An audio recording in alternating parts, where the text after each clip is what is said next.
Shabbat Shalom Umvorach. Parashat Vayakel. Parashat cette semaine nous ordonne à Kadosh Baruch Hu, donne toutes les lois sur la construction du Mishkan, sur la construction des ustensiles du Mishkan. Des ustensiles qui allaient avoir plus tard aussi dans le Beth Amikdash. Vous savez, dans le Beth Amikdash, dans le Mishkan, il y avait la Menorah, il y avait le candélabre, il y avait le Mizbeach, l'autel de sacrifice, Mizbeach Hazav. Il y avait l'endroit où on faisait les kétoret, il y avait l'arche de l'alliance, les kérouvim, les chérubins, énormément d'ustensiles. L'ustensile le plus important qu'il y avait dans le Mishkan, c'était le kior. C'était quoi le kior? C'était un lavabo. Ce lavabo-là donnait la possibilité au Kohen de pouvoir se rendre pur.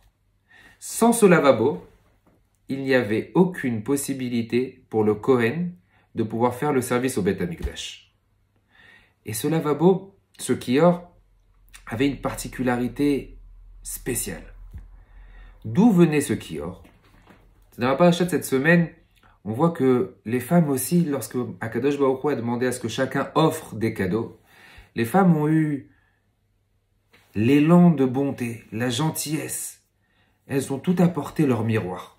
Leur miroir avec quoi on se maquille, le miroir avec quoi on se fait belle, on se fait beau. Elles sont parties chez Moshe Rabbeinu, elles ont dit à Moshe, Moshe, voilà, la chose la plus importante pour nous, c'est ces miroirs. Tiens, prends ces miroirs, utilise-le pour le Mishkan. Utilise-le pour Akadosh Baruch Hu, pour construire des ustensiles. Et là, Moshe Rabbeinu a dit, mais pas du tout. Miroir est synonyme de Yetzarara. Miroir, quelque part, un Kohen, il peut pas rentrer, se regarder, il peut avoir de l'orgueil. Non, on peut pas mettre du tout de miroir dans le Beth Amikdash. Akadosh Baruch Hu vient chez Moshe Rabbeinu, c'est ce que Rashi nous dit, et il lui dit, mais pas du tout. Au contraire, je veux ce miroir. Je veux impérativement qu'il y ait cette offrande de la part des femmes qui soit dans le Beth Amikdash. Beaucoup de fois, on nous pose des questions. On nous dit, mais quelle est la chose sur laquelle je dois travailler pour me rapprocher d'Hachem? La réponse, elle est très très simple. La chose qui nécessite un sacrifice. Les choses qui sont difficiles pour moi d'accomplir, c'est exactement sur ça que je dois travailler. C'est exactement sur ça que je dois faire en sorte à me parfaire pour pouvoir être proche d'Akadosh Baruch Hu. Il y a des choses qui sont faciles pour nous. Chacun a des facilités dans certains domaines et chacun a des difficultés dans d'autres domaines.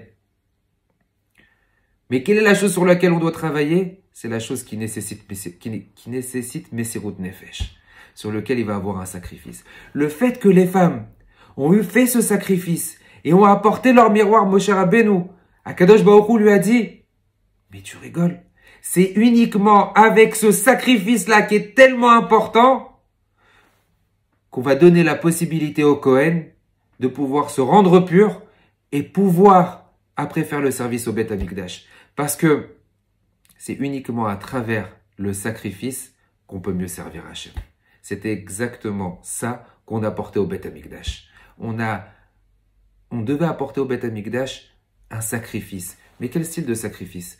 Alors, certaines personnes, on peut penser, alors on devait apporter un korban, on devait apporter un animal, on devait apporter de l'argent. Mais c'est pas ça qui était le plus demandé. Ce qui était demandé à l'homme, ce qui est demandé à l'être, sacrifie-toi. Fais un effort considérable. Fais des choses qui vont te faire mal. Et lorsque ça va être quelque chose qui va être difficile, c'est là où le résultat est beaucoup plus important aux yeux d'Akadosh Baruch Hu. Akadosh Baruch Hu nous donne cette force à pouvoir faire des sacrifices, se rapprocher d'Hachem dans les choses qui nous sont dures. Lorsque c'est dur et qu'on y arrive, il y a beaucoup plus de bracha.